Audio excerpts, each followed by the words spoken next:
স্বৈরাচারের হাতে ভেঙে চুরে শেষ সমাজদেশকে পুনর্গঠন করবে বিএনপি। অতীত অভিজ্ঞতাকে কাজে লাগিয়ে সবার জীবনমান উন্নয়নের প্রতিশ্রুতি তারেক রহমানের।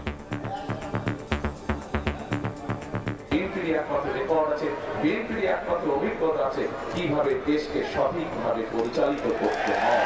আমরা যদি সকল মিলে আজকে চেষ্টা করি, ইনশাআল্লাহ অবশ্যই আমরা সেরকম একটি প্রত্যাশিত বাংলাদেশ গড়ে তুলতে পারবো। বিএনপির সমর্থন, জনগণের সমর্থন ছিল বলেই বিএনপি সকল সময় জনগণকে রেখে চলে যায় না। ভোট কেন্দ্রে মোবাইল না নেওয়ার নির্দেশনা প্রত্যাহারের আলটিমেটাম 11 দলীয় ঐক্যের, না হলে কাল ইসি ঘেরাওয়ের হুঁশিয়ারি। কমিশনের বিরুদ্ধে অন্ধকার পথে হাঁটার অভিযোগ। অন্ধকার গলিপথে আমাদের নির্বাচন কমিশন হাঁটার চেষ্টা করছে।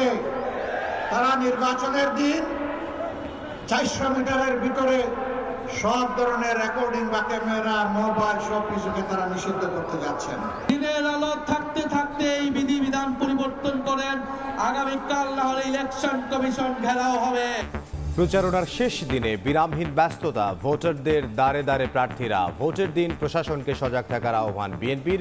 আচরণ বিধি লঙ্ঘনের অভিযোগ 11 দলীয় ঐক্যের।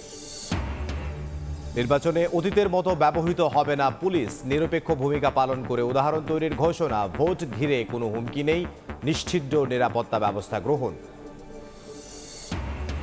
ভোট ঘিরে ইচ্ছেমতো গাড়ি রিকুইজিশন, মালিককে না জানিয়ে স্লিপ ধরিয়ে দেওয়ার অভিযোগ। আইন মেনেই করার দাবি ডিএমপির। ক্ষতিপূরণের বিধান থাকলেও ঠিক হয়নি অঙ্ক।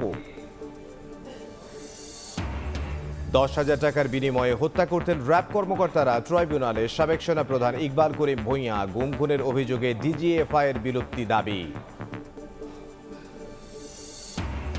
এবং 10% নীতি সুধার অপরিবর্তিত রেখে মুদ্রানীতি ঘোষণা। মূল্যস্ফীতি নিয়ন্ত্রণে সমন্বিত বাজেটে জোর।